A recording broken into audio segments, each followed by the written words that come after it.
بسر الفاتحة وبحق الفاتحة وبكرامة الفاتحة وبجبروت الفاتحة وبحق من أنزلت عليه الفاتحة نبينا محمد صلى الله عليه وسلم بسر الفاتحة.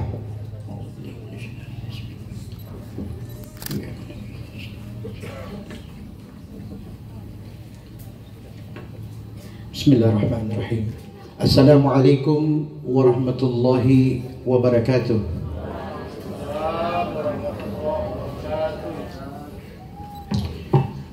Alhamdulillah wa syukurillah wa la hawla wa la quwwata illa billah.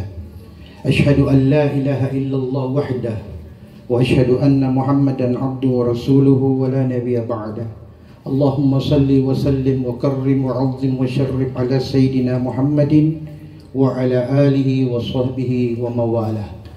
Allahumma rzuqna fahman nabiyyin wa hifdzal mursalin wa ilhamal malaikatil muqarrabin. Allahumma zidna ilman nafi'an warzuqna fahman wasi'an. Rabbi shrah li sadri wa yassir li amri wahlul 'uqdatam min lisani yafqahu qawli. Rabbi saddid lisani wahdi qalbi bihaqqi sayyidina Muhammadin sallallahu alaihi wasallam. Amma ba'd. Puja syukur kehadirat Allah Subhanahu wa taala. Demikian pula salat dan salam teriring kehadiran Nabi yang mulia Nabiullah Muhammad sallallahu alaihi wasallam, juga kepada keluarga dan para sahabat-sahabat beliau, keluarga pemangku duka yang saya hormati, bapak-bapak, para tokoh-tokoh agama, tokoh masyarakat, pimpinan ormas, pimpinan kerukunan, tamu-tamu yang terhormat yang saya hormati, yang dimuliakan Allah, Bapak Ibu jamaah hari ketujuh yang dimuliakan dan dirahmati Allah.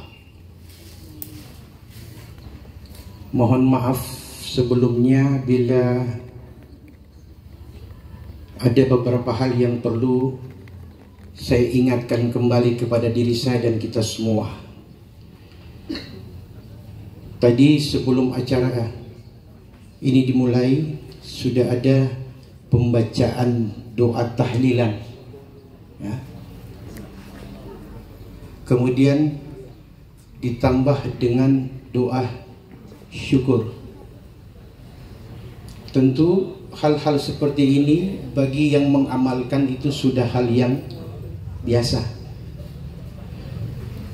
Walaupun hal ini sudah menjadi kebiasaan, tapi masih banyak dari kalangan kita, khususnya kaum awam, yang memahami bacaan itu sebagai sebuah ritual, yang dianggap ritual ini biar tenda ada, makanan ada, itu tidak ada, tidak sah. Kan begitu. Nah, sekarang mari kita lihat kenapa ada anggapan seperti itu. Yang pertama, tahlil dalam bahasa Arab itu artinya ucapan la ilaha illallah. Tasbih dalam bahasa Arab itu ucapan subhanallah wa bihamdihi. Kemudian dalam sebuah hadis Rasul sallallahu alaihi wasallam mengatakan, ini hadis diriwayatkan oleh Imam Ahmad dan Al-Hakim dalam kitab Al-Musnad Ahmad bin Hanbal dan Al-Mustadrak Al-Hakim. Hadis ini populer di kalangan para ulama. Lafadznya Nabi kita Muhammad sallallahu alaihi wasallam mengatakan, "Ma 'alal ardi rajulun yaqulu la ilaha illallah wallahu akbar wa subhanallah wa bihamdihi wa la hawla wa la quwwata illa billah illa kuffirat anhu dhunubuh walau kanat akthar min zabadil bahar." Rawahu Ahmad wal Hakim. Nabi mengatakan, tidak seorang pun di muka bumi ini yang mengucapkan kalimat la ilaha illallah wallahu akbar wa subhanallahi wa bihamdihi wa la hawla wa la quwwata illa billah, kecuali Allah ampuni dosa-dosanya walaupun dosa itu sebanyak buih di lautan, kata Nabi. Ini jelas tasbih, zikir yang Nabi sebutkan fadilahnya. Maka para ulama kemudian menyusun rangkaian zikir ini yang kemudian kita kenal dengan tahlilan namanya. Pun kalau kita beranggapan tidak sampai kepada yang kita niatkan dari orang yang telah wafat, sekurang-kurangnya dosa kita diampuni Allah. Kan begitu. Oleh sebab itu, saya sering mengatakan ada beberapa hal-hal yang perlu diluruskan ketika orang mulai mengucapkan zikir-zikir tahlilan. Kadang kita ucapkan subhanallahi wa bihamdi, subhanallahi wa bihamdi. Itu salah. Yang benar adalah subhanallahi wa bihamdihi. Karena ucapan subhanallah wa bihamdi artinya Allah maha suci, termasuk aku juga maha suci. Tapi kalau dia memakai kata hi, itu hi menunjukkan kepada Allah yang maha suci. Maha suci Allah dengan segala pujian yang wajar untuk dia Allah. Itu artinya subhanallahi wa bihamdihi. Berikut ucapan setelah zikir-zikir yang dilafadzkan di tahlilan tadi, ada namanya tutupan, disebut dengan doa tahlilan. Ini doa. Zikir tadi dan doa tadi, keluarga yang meniatkan hajatan itu mestinya duduk di samping orang yang membaca, ikut menyebutkan lafaz itu dan turut menghadiahkan nilai pahalanya kepada yang dimaksud dari orang yang telah wafat. Bukan urus piring, bukan urus tenda, dan bukan urus tamu. Kenapa demikian? Karena bukan itu tujuan diadakan acara hajatan tahlilan. Terus siapa yang urus? Sebelum acara dimulai, serahkan kepada panitia. Mengapa sahibul hajat yang punya hajat harus duduk dan aminkan? Karena kata Nabi, semua amal terputus kecuali 3, di antaranya anak yang mendoakan orang tuanya atau sebaliknya. Sehingga saya sering mengatakan Quran surat Yunus ayat 88-89. Bagaimana ayat 88 Musa berdoa panjang lebar kepada Allah. Kemudian dalam ayat 99 Allah mengatakan telah diterima doa kamu berdua. Padahal yang berdoa Musa. Ulama tafsir mengatakan diterima keduanya karena di samping Nabi Musa ada sahabat dan saudaranya namanya Nabiullah Harun yang hanya mengucapkan amin. Amin dan doa panjang dua-duanya kata Allah. Qad ujibat da'watukuma, diterima doa keduanya. Jadi amin ini jangan dianggap remeh, Pak. Karena dalam ilmu bahasa Arab, ucapan amin ada 2 lafadznya. Yang pertama, amin litatwil, dan yang kedua, amin litaksir. Amin panjang dan amin pendek. Yang panjang, amin. Yang pendek, amin. Kalau amin apa artinya? Aman. Kalau amin, amin artinya kabulkanlah ya Allah. Terus bagaimana dengan orang yang sering mengucapkan amin di waktu selesai salat tarawih? Amin, amin, amin, amin, amin, amin, amin, amin. Mudah-mudahan Allah laknat orang yang seperti itu. Kenapa kau baca amin begitu? Karena Pak Imam berdoa terlalu panjang. Baru DP rakaat 20 rakaat. 1 rakaat 1/4 juz. Masuk rakaat 20 tinggal imam yang sholat di situ, jamaah keluar semua. Bapak Ibu Saudara yang saya muliakan. Kemudian fadilah-fadilah ini ketika kita membaca, tolong diperhatikan. Keluarga yang berduka duduk dan aminkan, karena nanti imam akan membaca doa. Doa ini yang akan sampai kepada almarhum. Sering orang dengar kan? Ausilillahumma thawaba ma qarra'na minal Qur'an wa ma halalna min qawli la ilaha illallah wa ma sabbahna min qawli subhanallah wa bihamdihi wa ma qulna ya Allah ya Allah ya Allah wa ma sallayna ala nabi Muhammadin sallallahu alaihi wasallam. Artinya, ya Allah, tadi kami telah membaca ayat-ayat Quran dari Fatihah, Ayatul Kursi, Qul huwallahu ahad, Al-Falaq dan An-Nas. Itu adalah bagian dari Quran. Jikalau sekiranya setiap huruf ada 10 nilai pahalanya, kumpulkan pahala itu yang telah engkau berikan kepadaku dan kuhadiahkan kepada si almarhum. Itu artinya, Pak. Kemudian kita berkata wa mahallanna min qauli la ilaha illallah. Ada pula ucapan la ilaha illallah yang kami sebutkan sebanyak 33 kali. Sebagaimana Nabi-Mu mengatakan, diampuni dosa orang yang mengucapkan kalimat itu dengan hati dan lisannya. Maka yang terjadi, ya Allah, ampuni pula orang yang kami hadiahkan pahala la ilaha illallah. Makanya ketika berzikir, Pak, jangan tupadang bagoyang.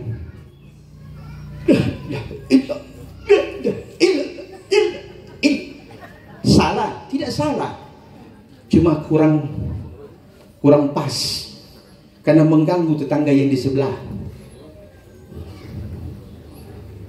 Yang betul adalah ucapan yang wajar pula untuk didengar. Ketika ucapan la ilaha illallah, lidah mengucapkan, hati membenarkan. Itu yang Nabi maksudkan.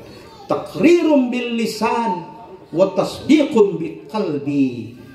Diikrarkan dengan lisan dan dibenarkan oleh hati.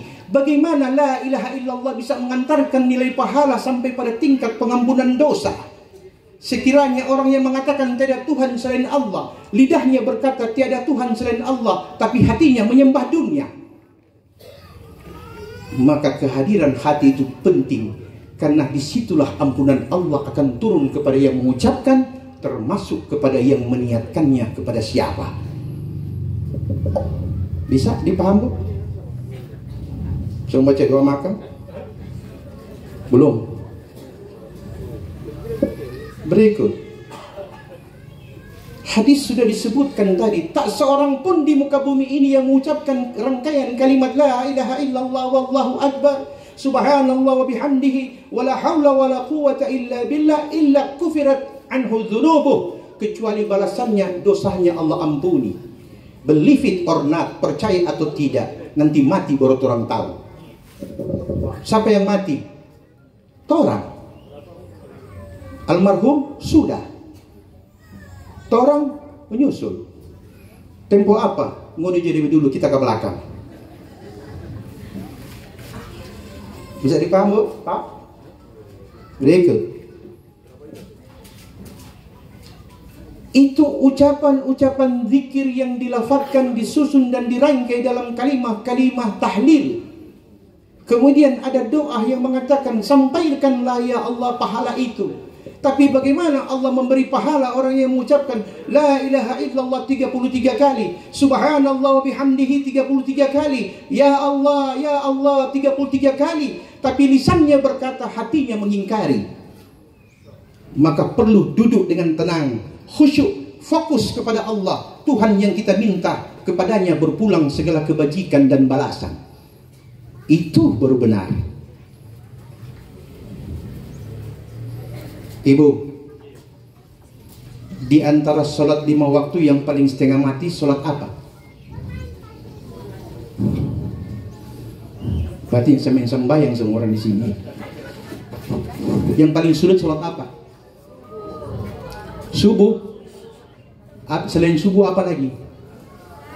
Ya, Isya. Kenapa subuh dan Isya paling sulit?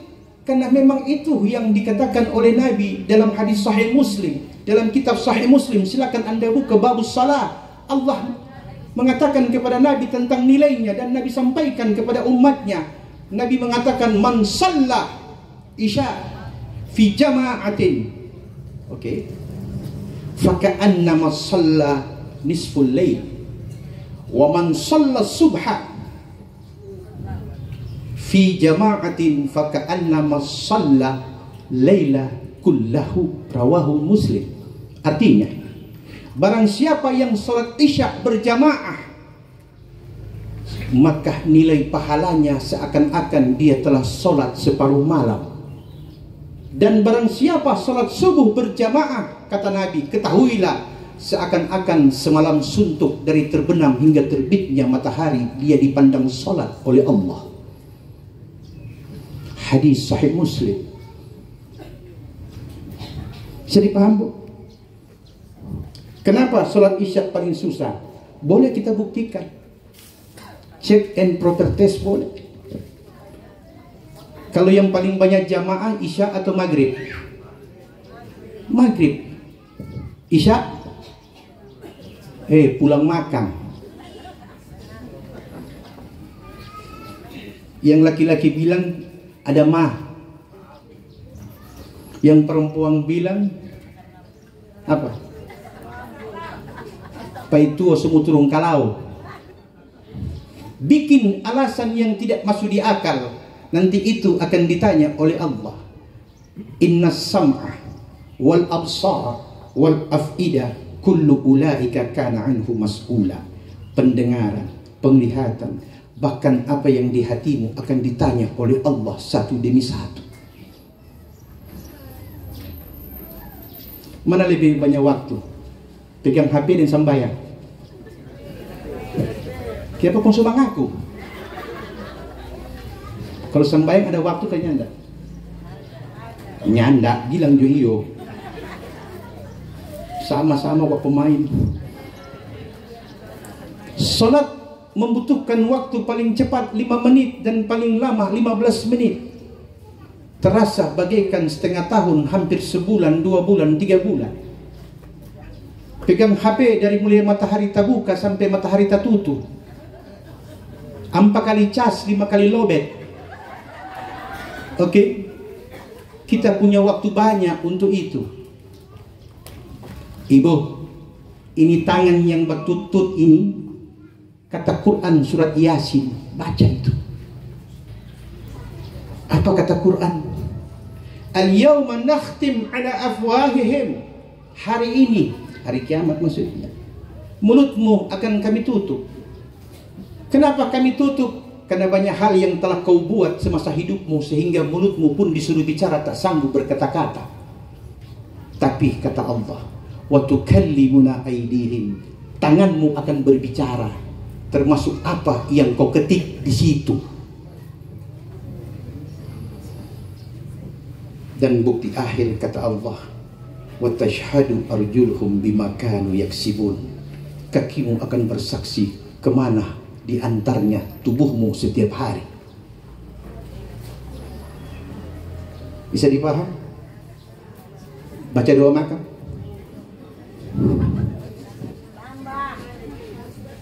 Biar mau tambah nih. Kita lanjut. Dalam sebuah hadis yang diriwayatkan oleh Ibnu Majah, Nabi kita Muhammad sallallahu alaihi wasallam mengatakan, "Thalathatun la tartafi'u salatuhum fawqa rusu'ihim shibran."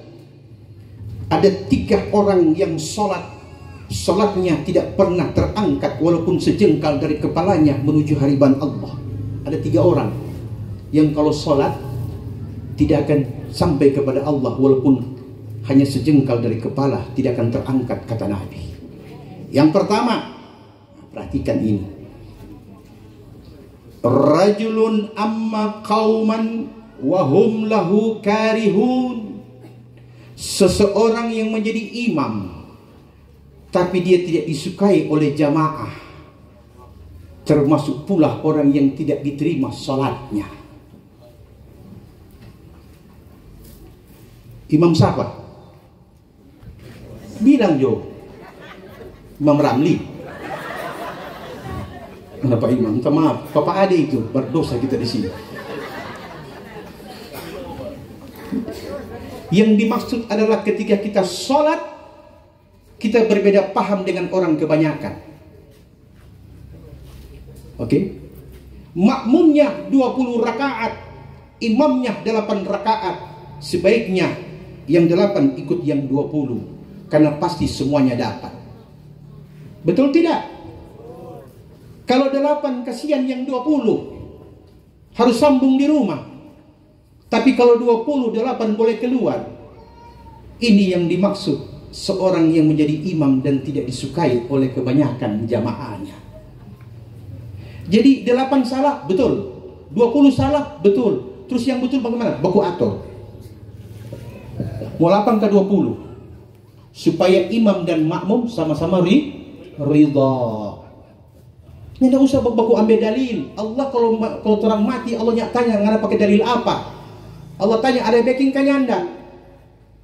8-20 kok kan sembahyang biar lapang. Itu yang Allah mau tanya. Doa makan?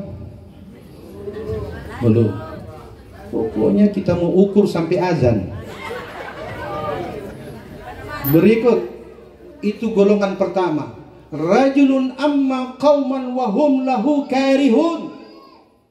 Seseorang yang menjadi imam dan tidak disukai oleh jamaahnya, tidak sampai salatnya di hadapan Allah, kata Nabi.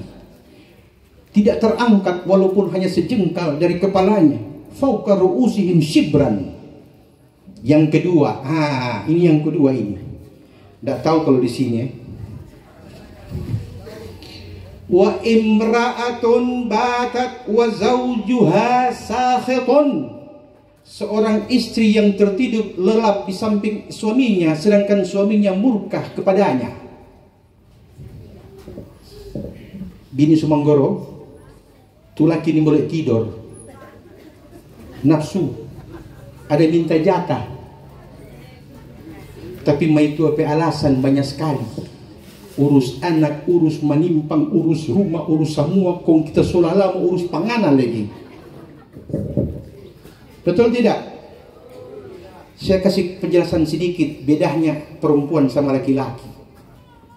Anak perempuan yang masih gadis sama anak laki-laki yang masih perjaka, ketika mereka sudah beranjak usia potensi, mari kita lihat.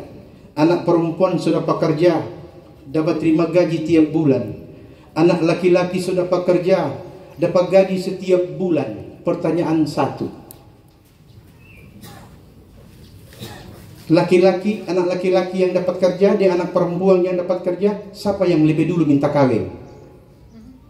Anak laki-laki, anak perempuan? Perempuan. Anak laki-laki dia dapat kerja, hari ini dapat terima, besok keluar SK, lusa mak semua kawin. Anak perempuan dia dapat kerja, kurang mama dan papa yang lala babuju supaya kawin. Dia pikir mau kiapa le mau kawin. Ini tiap bulan sudah pagaji. Pulang-pulang kerja mau urus lagi palaki, belum lagi kita mau barana. Itu alasannya kenapa wanita oleh Islam dia katakan bila telah mencapai usia kawin segera dinikahkan. Nanti urusan cari kerja ke belakang, tergantung siapa yang menang. Jelas? Berikut. Istri jangan pernah menganggap remeh segala sesuatu yang dapat melukai hati sang suami. Kadang suami tidak pernah memarahi sebagai balasan, tapi suami menyimpan di hati. Simpanan itulah yang dikatakan oleh Allah, solatnya istrinya tidak diterima oleh Allah karena murkahnya suami di waktu malam ketika dia tertidur lelap sang istri. Yang ketiga, yang terakhir, apa itu? Nabi mengatakan wa akhawan muntasiliman, yaitu dua orang muslim yang saling bermusuhan. Baku marah sampai kisunya ranat. Seakan-akan yang dimarahi ini wajar untuk dibenci sampai hari kiamat. Ingat, salatmu, kata Nabi, tidak sampai kepada Allah. Perbedaan politik boleh saja terjadi di mana saja dan di kapan saja, tapi jangan jadikan perbedaan itu menjadi permusuhan di antara kita kaum muslimin dan sesama warga Kota Bitung. Setuju? Saatnya kita kumpul kekuatan, kita bersatu, kemudian kita bangun Kota Bitung yang kita cintai, dan kita jadikan Kota Bitung sebagai kota kebanggaan, bukan kota yang dirisaukan. Di hari ini, saudara-saudara kita umat Kristiani akan menghadapi Natal. Tentunya banyak kebutuhan yang mereka inginkan, banyak hal yang ingin mereka dapatkan. Tapi setiap umat pasti ada ujiannya masing-masing. Mungkin ini ujian bagi saudara-saudara kita dengan ekonomi yang terbatas, ya, dan sebagainya. Yakinlah Allah Tuhan itu Maha Pengasih. Belum lagi ditambah dengan mati lampu, air le mati-mati. Makanya banyak dispenser rusak gara-gara lampu mati-mati. Terpaksa ajus merontak di PAM gara-gara lampu mati. Kebangoni kasih mati lampu, orang PAM bilang, ibu di sini air bukan listrik, sekurang sama jongoni. Wallahu musta'an. Assalamualaikum warahmatullahi wabarakatuh.